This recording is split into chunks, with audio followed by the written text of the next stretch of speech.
दोस्तों नमस्कार। नाम भूषण कुमार देवांगन, शॉर्ट में बीके देवांगन लिखता हूँ। रहने वाला प्रॉपर अभी फिलहाल धनौरा दुर्गा से मैं रहता हूँ। उससे पहले की बात की जाए तो पाटा में रहता था। दोस्तों अपने बारे में बताऊं, जहाँ तक मुझे समझ में आ रहा है, जो मैं पिछले दिनों को याद कर रहा हूँ, तो दोस्तों 5वीं क्लास में था। मैं 5वीं क्लास में था, पढ़ाई करता था सरकारी स्कूल में। शाम होता था तो अंडा रोल चिकन चिली बेचने का काम किया करता था। दूसरे का ठेले था, वहां पर मैं शाम को जाता था, अंडा रोल चिकन चिली बेचने का काम किया करता था। और मुझे कितना रुपए मिलता था मालूम है? उस समय 5वीं क्लास में था तो 5 रुपए। और 5 रुपए कमाने के लिए मैं अपना 3 घंटा वहां पर समय देता था, क्योंकि स्थिति परिस्थिति घर के खराब थे। माता पिता की बात करें तो पिताजी राजमिस्त्री का काम किया करते थे, माताजी जो है ईंट उठाने का काम, सीमेंट उठाने का काम, ये काम करती थी।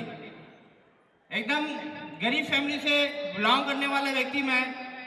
दोस्तों बात करूं, उसके बाद जैसे जैसे होश संभालते गया, पढ़ाई लिखाई में कोई इंटरेस्ट नहीं था, सिर्फ पैसे में इंटरेस्ट था। पैसा कमाना ये समझ में आ गया था लाइफ में। उसके बाद दोस्तों मैंने मनियारी ठेला चलाने स्टार्ट किया। आप सभी लोग जानते हैं, जो गांव में फैंसी स्टोर जो दुकान रखते हैं, तो मैं ठेले में जा करके गांव में बेचा करता था। 2 साल किया, समझ नहीं आया, दिखा नहीं कि 2 साल में कि इससे भी कुछ बड़ा हो सकता है।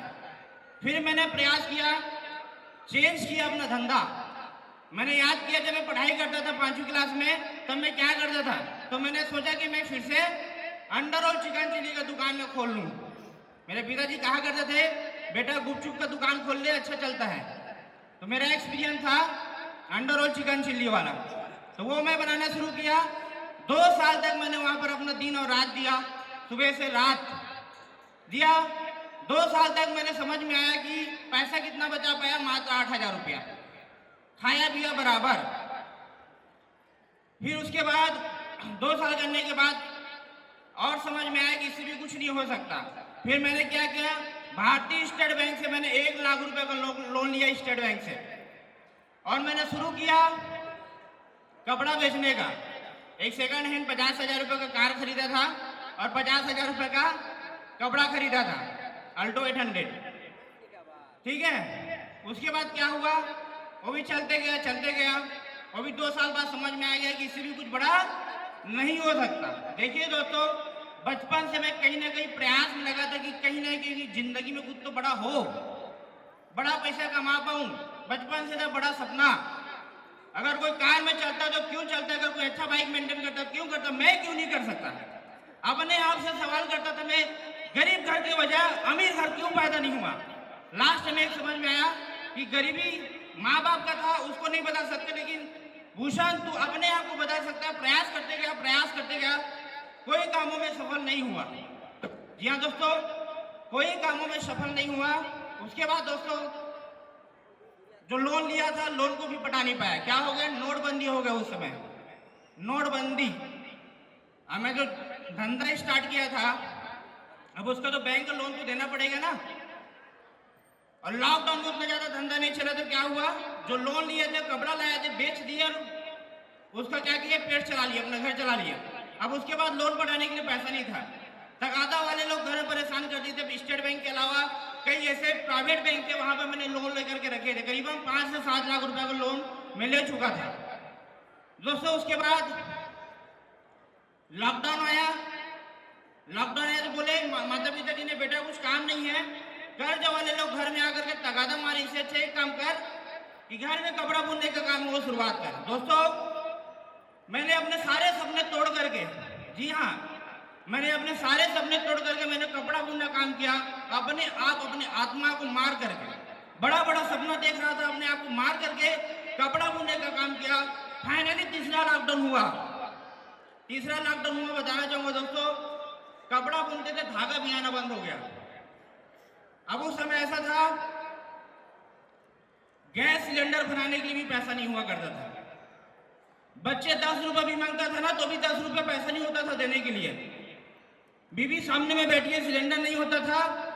50 रुपए के लिए लकड़ी लाने के लिए भी पैसा नहीं होता था। लाता था तो बारिश में भीगा हुआ, बीवी गुस्से में चूल्हा समेत पटक देती थी। यही जिंदगी मिला है।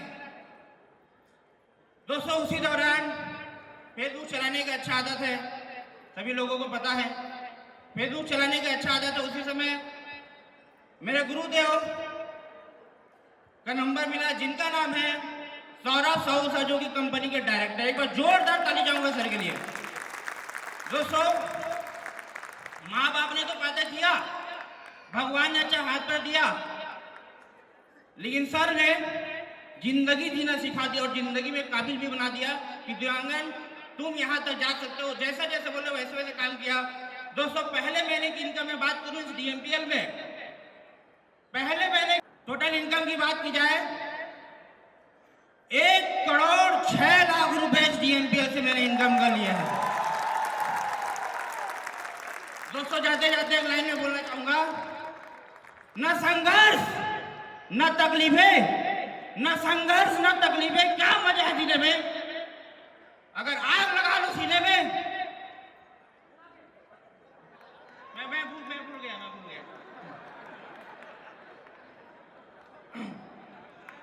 न संघर्ष न तकलीफें, क्या मजा है जीने में। और क्या था सर आगे?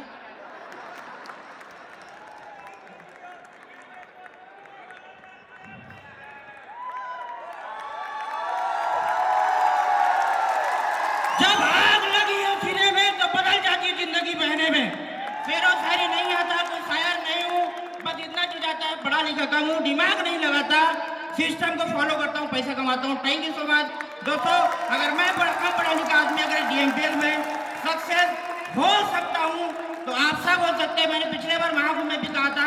दोस्तों अगर यहाँ पर बैठे हर एक व्यक्ति अगर टिक गया, हर एक व्यक्ति अगर टिक गया तो यही डीएमपीएल कंपनी है, लखपति और करोड़पति सब बनेंगे। आपके सामने पैदा हुआ करोड़पति है, करोड़पति है। Thank you so much sir, thank you so much.